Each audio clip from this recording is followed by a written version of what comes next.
Depuis le début des années 2000, la révolution numérique bouleverse progressivement le quotidien des citoyens. Tout est désormais plus simple et plus rapide dans la plupart des secteurs, ce qui rend les individus de plus en plus exigeants. Ce processus de transformation vers le digital désigne comme e-administration ou administration en ligne fait ressortir trois mots-clés.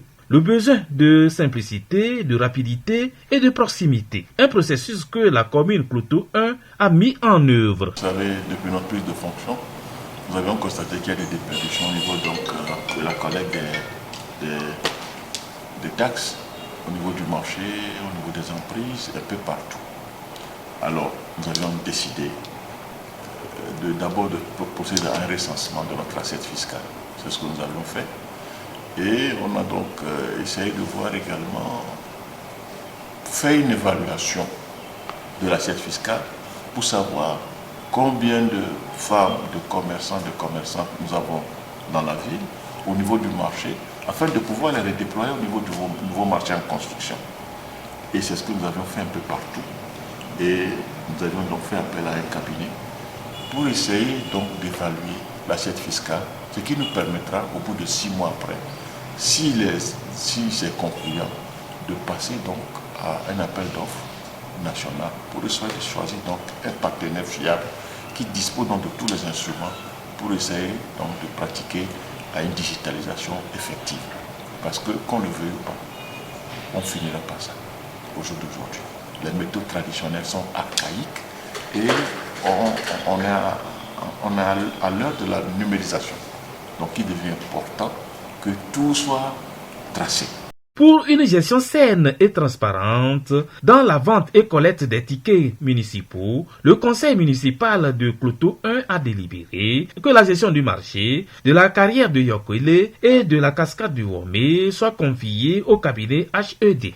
Nous avons fait des présentations au cadre de la mairie, le secrétaire général, le trésorier, le juriste, la communication, pour leur présenter nos savoir-faire.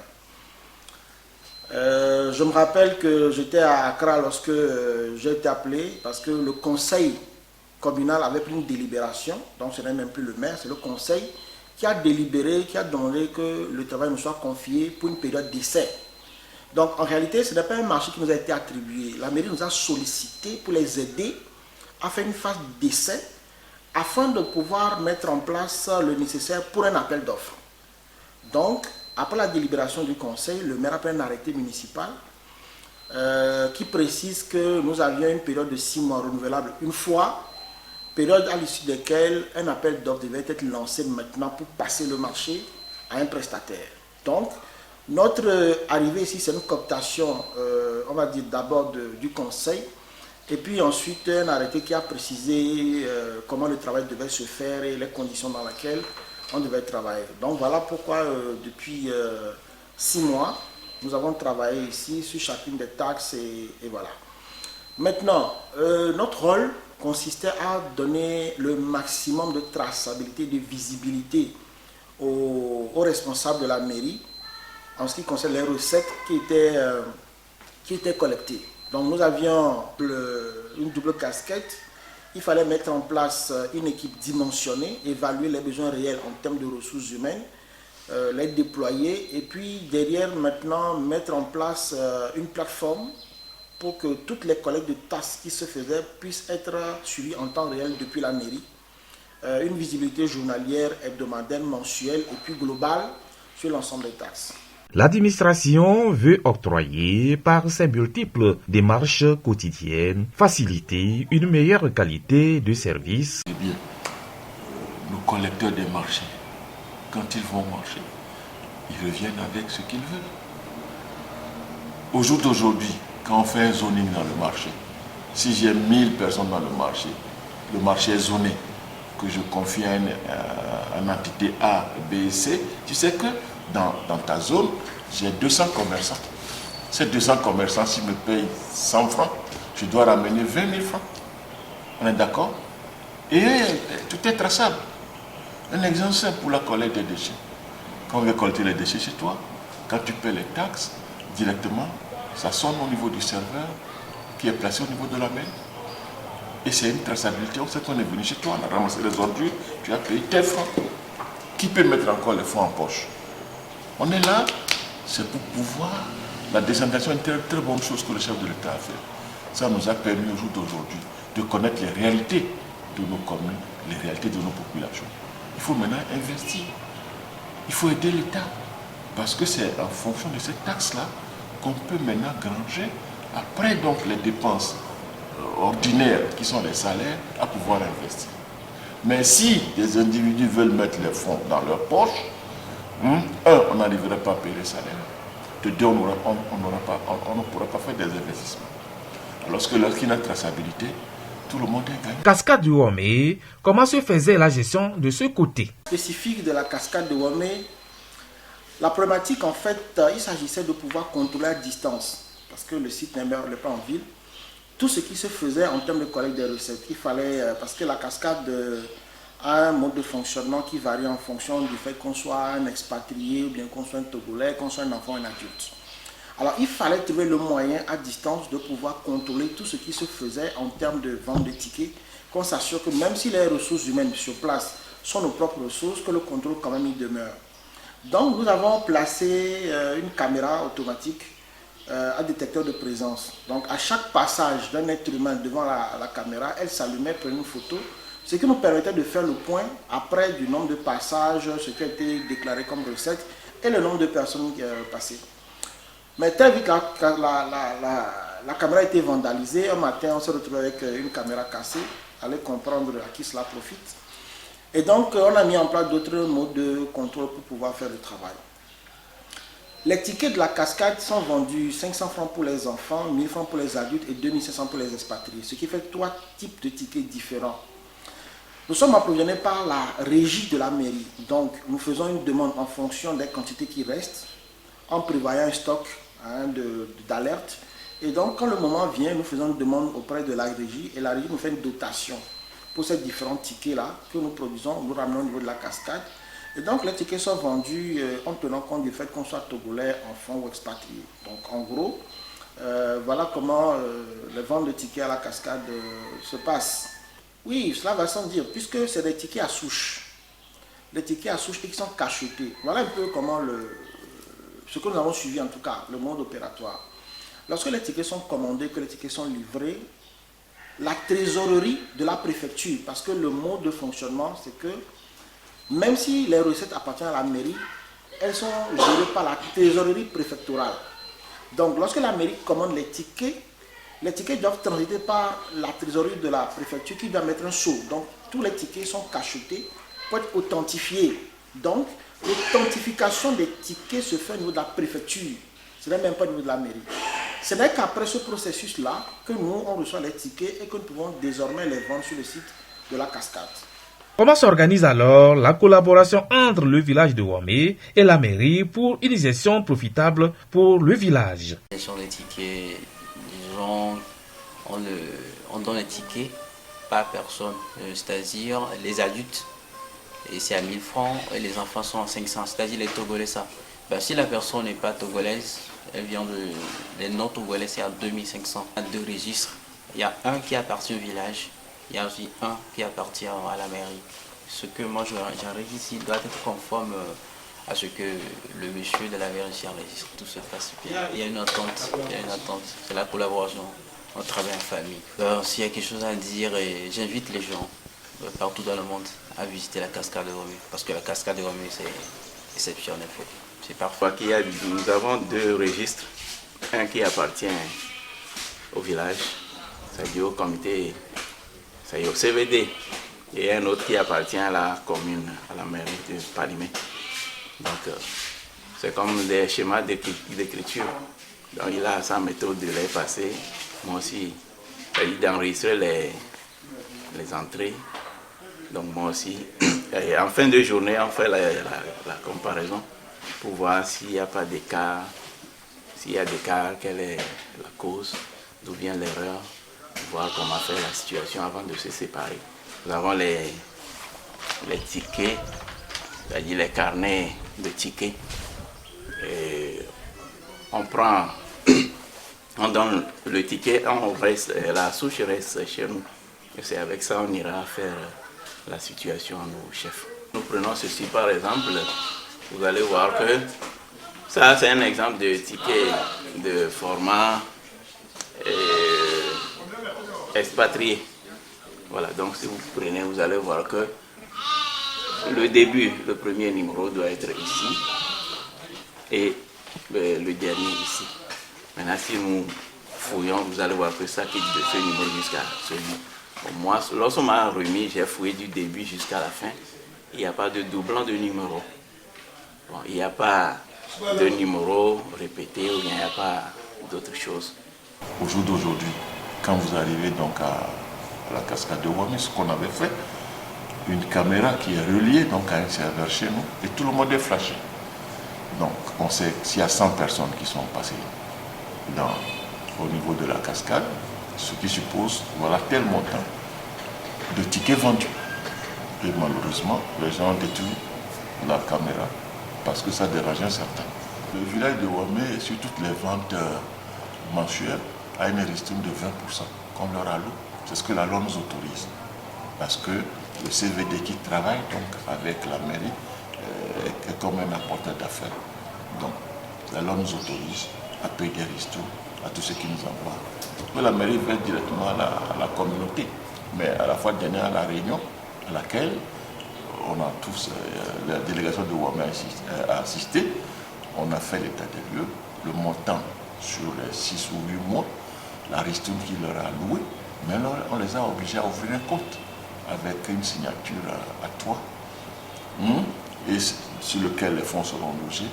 Et tous les priorités de l'offrement, ils vont donc saisir la commune pour dire « Ah, nous voulons donc nous voulons un forage, nous voulons réaliser un petit pont, nous voulons réaliser des toilettes. » Et nous on valide, ils peuvent tirer les fonds pour aller les réaliser. C'est ça la décentralisation. Ce système de digitalisation, mal cerné par certains contribuables, est source de division et de dénigrement orchestré par certains individus. Ce n'est pas possible parce que sur site, il y a 2 équipes. Il y a nos équipes qui représentent finalement la mairie, puisque c'est nous qui avons déployé les gens sur place, et puis il y a les équipes du village. Donc tous les jours, quand les ventes se font, c'est en présence, c'est nous qui faisons les ventes, mais sous le contrôle d'une équipe du village. Donc il n'y a pas moyen de pouvoir faire passer quoi que ce soit. Maintenant, les différents contrôles que nous avons mis nous-mêmes en place, que les villageois ne savent pas, mais qui se trouvent dans la ville et au niveau du site, nous permettent de pouvoir avoir l'œil sur les agents qui opèrent les ventes sur place. Non, en réalité, voilà ce qui s'est passé. Je suis mal à l'aise par rapport à ça. Parce que je considère qu'il faut être de mauvaise foi. Je ne sais pas où on est assis, si c'est pour venir vendre des tickets frauduleux de la cascade de Wami ou du marché pour vivre, c'est qu'on aura échoué dans nos vies. Est-ce que vous comprenez? On est venu, c'est pour apporter quelque chose. Alors, ceux que la digitalisation dérange, c'est eux qui racontent leur vie. Vous voyez, la commune n'est pas encore à ce stade-là. Le cabinet est venu pour mettre de l'ordre, pour nous essayer, pour nous aider à augmenter nos recettes. Et les faits sont là. C'est visible. Quand on voit l'accroissement de nos chiffres, mais c'est raisonnable. Parce qu'il y a un contrôle. Alors qu'au jour d'aujourd'hui, on n'a pas un effectif à déployer un peu partout. C'est pas possible. On va les payer sur quel budget? On va les mettre une grande ville. On a de construire l'un des plus grands marchés. Il nous faut un effectif pour pouvoir essayer donc de parcourir tout ceci. Alors, si on n'a pas la digitalisation pour faire une traçabilité, vous allez déployer combien de personnes pour pouvoir rentrer dans vos fonds? Non, il faut que les gens reviennent à la réalité. Il n'y a pas eu de ticket frauduleux. Celui même qui a monté son coût quand les investigations, il s'est rendu compte qu'il a été floué, que les gens l'ont induit en erreur. On lui a demandé les preuves. Les tickets, le maire ne voit, moi je ne vois même pas la couleur de l'argent ni le ticket. C'est le trésorier qui sort les tickets, qui le donne donc à un receveur, et c'est le receveur qui l'envoie donc, comment l'appelle-t-on, à la cascade. Et les ventes Et les fonds sont directement à l'essai de trésorerie. Moi, je ne signe que les mandats. Mais j'ai instauré un système. Partout où je suis dans le monde entier, à 18 h, je dois savoir combien, ce jour aujourd'hui, combien de recettes la commune a engagées. À tous les niveaux. Le marché a donné combien? Les carrières combien? La cascade combien? Les timbres on a vendu combien? Combien de légalisations on a eu? Ça me permet de suivre au jour le jour les recettes. Si bien que demain, si j'ai un souci, pourquoi hier on a fait 100 francs, aujourd'hui 80, il faut qu'on m'explique. Je suis venu du secteur privé, moi je suis venu du monde des affaires. Je ne peux qu'implémenter ce que je connais. Et c'est ce qu'on est en train de faire. Je sais que ça dérange, mais que ce soit moi ou après moi, les gens finiront par cela parce que c'est la seule manière qui permet aujourd'hui aux communes. On a vu les effets positifs à Abidjan, tout ce que les gens nous ont expliqué. Nous, on était à l'école, carrément, tous les maires d'Afrique. Si vous comprenez, les gens nous ont expliqué. Ils ont reçu un dîner où le premier ministre a envoyé le cabinet nous expérimenter, nous expliquer à peu près. Il n'y a pas de projection par PowerPoint, ce que peut être positif pour nous, pour la collecte des déchets. Ils sont connus de la mairie parce que commandés par la mairie. Il n'y a pas eu de tickets tombés de nulle part. C'est la mairie qui nous fait une dotation. Les deux types de tickets, les différents de tickets, c'est au niveau des imprimeurs, quoi. Voilà un imprimeur qui change un peu quelque chose, c'est fini. Les gens concluent à des... Voilà, quoi. Donc voilà un peu ce qui se passait, ce que les gens ont appelé malversation, vente de tickets frauduleux, quel terme encore, je ne sais pas. On est venu, c'est pour faire du bon boulot. On veut laisser des traces et non des tâches. Nous finirons par apporter la bonne chose à nos populations. Si à nos âges, si on ne peut pas prouver aux jeunes générations qui sont là qu'on est venu pour arranger les choses, c'est qu'on aura échoué dans nos vies. C'est ce que je voulais ajouter. Et ce ne sont pas sur les fonds de la cascade ou des tickets de marché qu'on va vivre. Si on en est arrivé là, c'est qu'on aura échoué dans nos vies. Tout ce que nous demande, c'est de pouvoir avancer, pouvoir faire des bonnes choses pour le développement du pays. Le chef de l'État est en train de nous appuyer. Ce qui se passe à Palémé aujourd'hui, c'est une première. Et moi j'ai dit, j'ai grandi dans cette ville. Quand j'ai quitté le lycée, il y a plus de 40 ans. Je ne peux pas devenir maire dans cette ville et laisser la ville telle que je l'ai vécue il y a 40 ans. On doit la transformer, on doit la changer. Que les gens ne veulent pas, non, c'est une course de fond.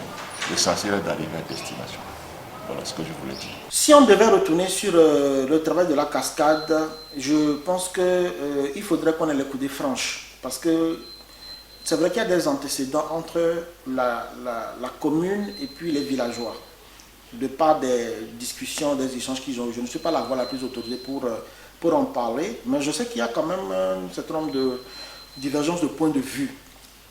Et je pense que si tout cela a plani et que l'on nous demande de faire le travail que nous faisons, nous allons y retourner, mais cette fois-ci avec beaucoup plus de digital. Nous allons essayer de réduire un peu l'impact humain et confier, on va dire, la qualité des prestations à des systèmes à intelligence artificielle. Ça nous permet d'éviter, vous savez, l'être humain est corruptible. 2 personnes, 3 personnes peuvent se parler entre eux et puis bon, voilà. Mais là, on parle des revenus de la commune. Et je crois que pour donner un maximum de sécurité, dans notre intention, c'est d'aller vers des systèmes de badge, comme on avait fait des systèmes de comptage de personnes, pour garantir la traçabilité de tout ce qui se fait en termes de collecte de fonds, et pour garantir aux uns aux autres que ce que nous faisons sur place, c'est quand même du clean. L'un des guides de la cascade du Womé, Ayi Paul, remercie le maire de la commune Cloto 1 pour ses œuvres.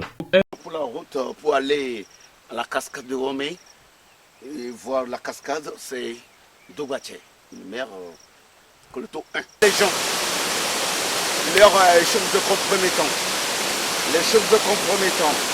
les portables, l'argent, les tout, il faut être transféré, les choses ne doivent pas être bafouées.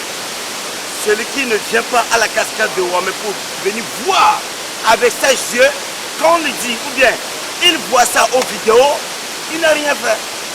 Qu'ils viennent profiter de la nature, profiter de ce que le Togo réserve, nos grands-parents nous ont réservé.